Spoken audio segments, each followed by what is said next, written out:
One of my favorite stories is about the creation of Velcro. Yes, that sticky stuff that helps hold things together. It all starts with George Mestral, who was hunting with his dog one day. And when they were taking a break, he started to pick out the burrs in his socks. And he got to looking at those burrs and saw that there was a little hook at the end of it. And that's why it was hooking onto his socks so well. And thus, Velcro was born. It's an important story because George de Mestral was using something called biomimicry. Biomimicry is important because it can help with the innovation, furthering innovation and technology. My name's Samantha Blakeman and I use biomimicry almost every day of my life. As I got older, I was getting more interested in how things were made or how things were figured out. And it got me onto the biomimicry path, and so I've been studying it for a little bit. I will begin by first telling you about the definition of biomimicry, 2, how it'll help in everyday life, and 3, how it can help further technology and innovations. Let's start with the definition. There are 2 definitions I'm going to share with you today. The first is from dictionary.com. Biomimicry is broken into 2 parts. The first is the Greek word bio, which means life, and the second is the Greek word mimes, which is to imitate. So biomimicry is to imitate life. The second definition is from the Biomimicry Institute, and they claim that biomimicry is an approach to innovation to help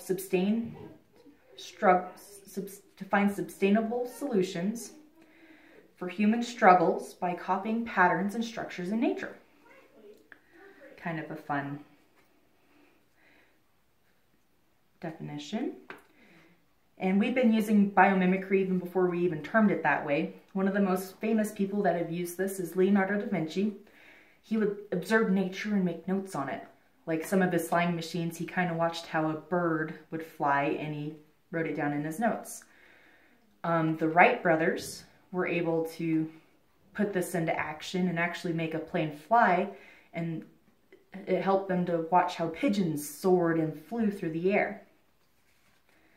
Now that you know the definition of biomimicry, I can show you some examples of how it's used in everyday life. We use biomimicry even when we don't use it. In the case of my beginning story, people use Velcro, or they even know of it, even if they don't use it all the time. It's in jackets, it's in backpacks, it's just everywhere. It helped make human life a little bit easier. Another example is on my first slide. I have a couple of pictures on the left side. The top one is the picture of a Japanese bullet train, and the bottom is a kingfisher bird. The Japanese, when they first made their bullet trains, it was designed with a flat front, and so when it went through tunnels, it made a huge boom sound.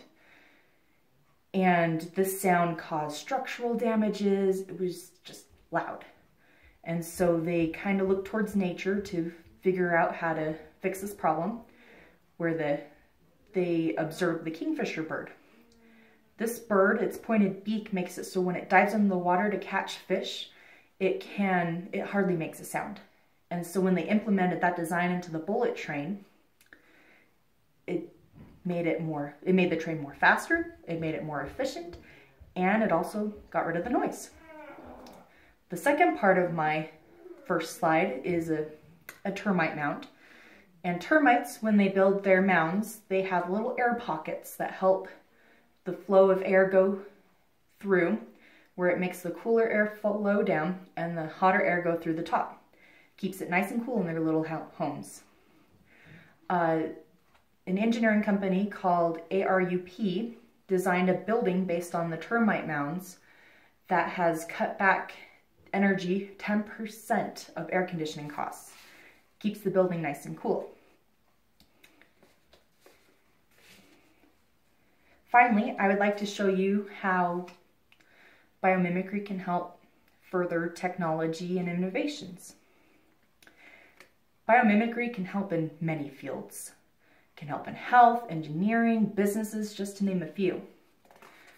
Looking into nature can help us solve problems that were otherwise really hard to figure out. An example is, on my second slide, I have a picture of a tardigrade on the left side, the water bear. It helps, when it's in a hostile environment, its body will slow down so slow that it'll just be in a suspended animation. And there's a company in the government right now is trying to figure out a way to implement that process in order to slow down the biological parts. So like if a soldier was injured in battle, they could slow down his biology so that he can have enough time to go to the medic. That's sometimes the most common cause of death with soldiers, is that they don't make it in time to the medic. But with this technology, they're hoping that it'll get them there in time. A second example is on the right side. The biomimicry in Switzerland is trying to use bioluminescence in order to figure out a new light source. The statistics that they had on their page says that with the current system, 39% of the CO2 emissions in the United States is due to our lights. And they're looking for a way to use natural lighting in order to make that a more efficient way to do that. In conclusion, biomimicry is a great way to further technology and innovation. I've explained to you what biomimicry is. It's the imitation of life.